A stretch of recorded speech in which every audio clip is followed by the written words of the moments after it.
A Harvard law professor compared Jewish New Yorkers who voted for him to Jews who voted for Hitler. He then launched a scathing attack on New York's mayor. Mamdani should be the mayor of Tehran. A Hollywood actor accuses him of disrespecting Italian Americans. The attacks are coming from every direction. This is no longer a story about a city election. It is a story about America.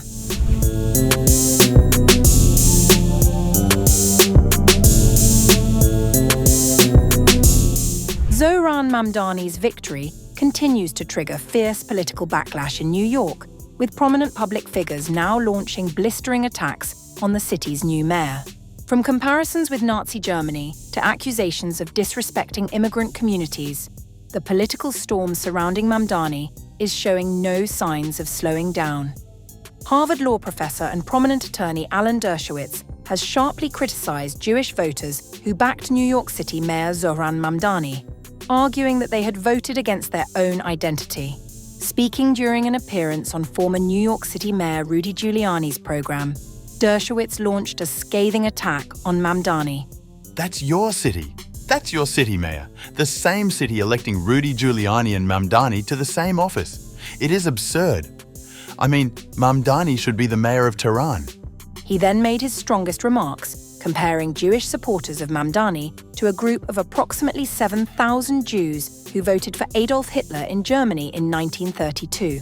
My people, the idiot Jews in New York who live on the Upper West Side, who live in Park Slope, who voted for Mamdani, remind me of the 7,000 Jews who voted for Hitler. 7,000 Jews formed a party in 1932 and voted for Hitler thinking he would be good for the economy. Thank God we have Italian Americans, Irish Americans, and other Americans who have a lot more sense than many Jewish Americans do.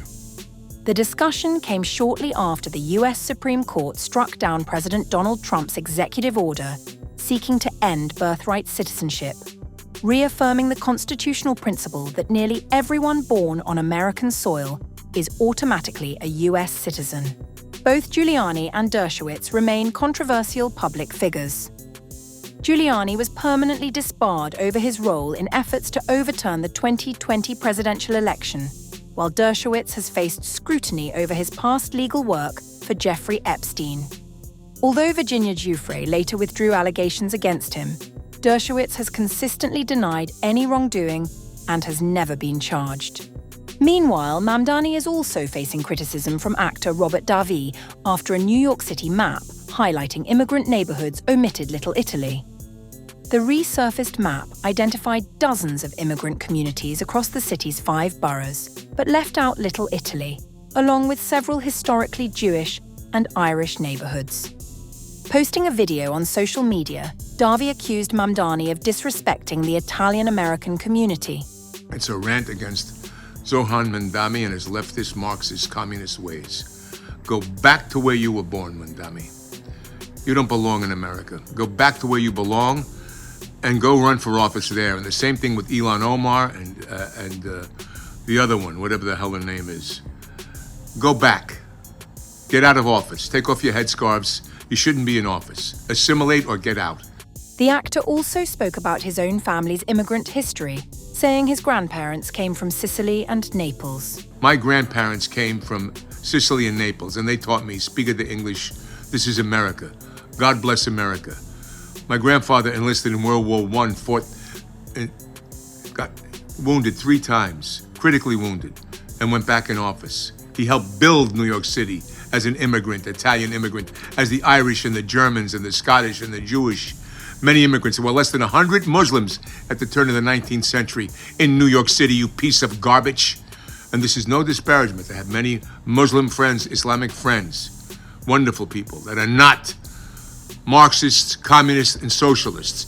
As political divisions deepen, the backlash against Zohran Mamdani is expanding well beyond City Hall, drawing in legal figures, former politicians, and Hollywood personalities, and turning New York's mayoralty into one of America's most polarizing political battlegrounds.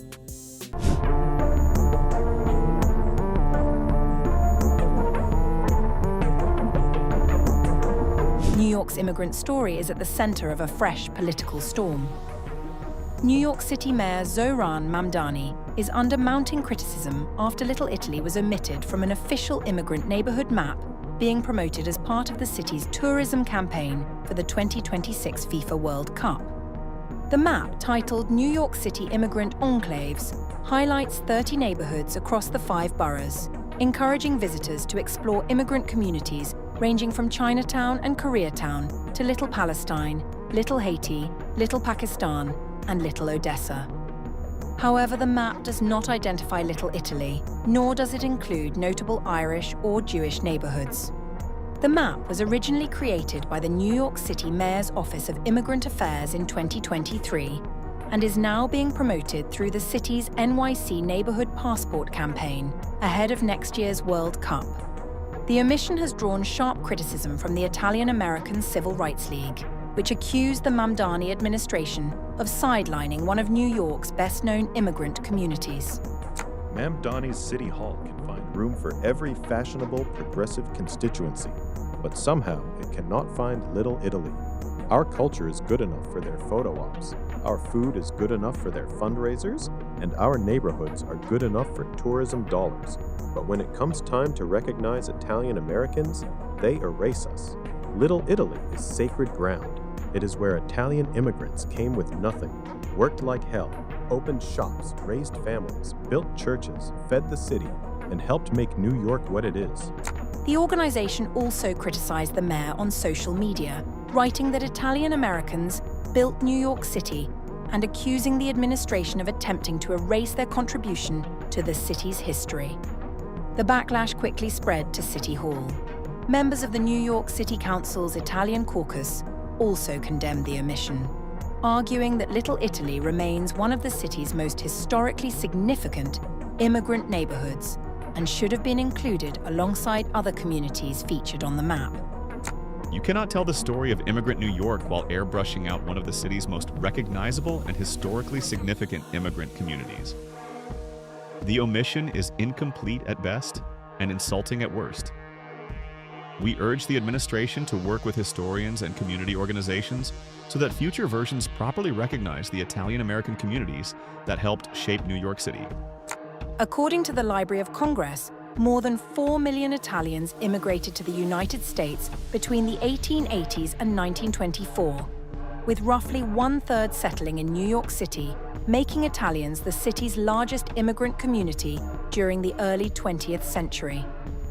Neither the mayor's office nor the Office of Immigrant Affairs has publicly indicated whether the immigrant neighborhood map will be revised following the criticism. The dispute comes as New York prepares to welcome millions of visitors for the 2026 FIFA World Cup, with city officials promoting neighborhood tourism as a key part of the tournament experience.